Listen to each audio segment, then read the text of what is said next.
বেশ অনেকদিন আগেই বানিয়েছিলাম চিকেন রেজালা, আর আজকে তারই রেসিপি নিয়ে হাজির হয়েছি তোমাদের সামনে। প্রথমে চিকেনগুলোকে নিয়ে ভালো করে ধুয়ে তার মধ্যে টক দই, পরিমাণ মতো নুন, গোলমরিচ গুঁড়ো, একটু সাদা তেল, আদা রসুন বাটা দিয়ে ভালো করে ম্যারিনেট করে রেখে দেবো 1 ঘন্টা মতো। এরপর একটা কড়াইতে তেল গরম করে তার মধ্যে বেরেস্তা করার জন্য অল্প কিছু পেঁয়াজ কুচি করে ভালো করে ভেজে নিতে হবে।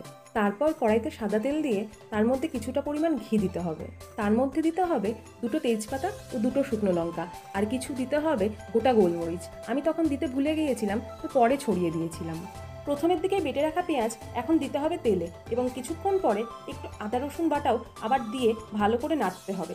যদি সাদা পেঁয়াজ হয় তাহলে তো খুবই ভালো, আর যদি লাল পেঁয়াজ হয় তাহলে পেঁয়াজ কুচি করে গরম জল করে কিছুক্ষণ তার মধ্যে ভিজিয়ে রাখলেই পেঁয়াজের লাল ভাবটা চলে যায়।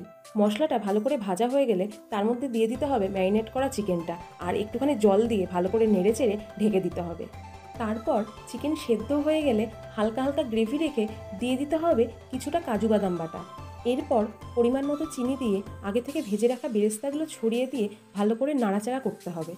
এবার শেষে কিছুটা গোলমরিচ গুঁড়ো ও একটু কেওড়া জল ছড়িয়ে দিলেই তৈরি একদম রেস্টুরেন্টের মতো চিকেন রেজালা। তো তোমরাই বলো রেসিপিটা কেমন লাগলো।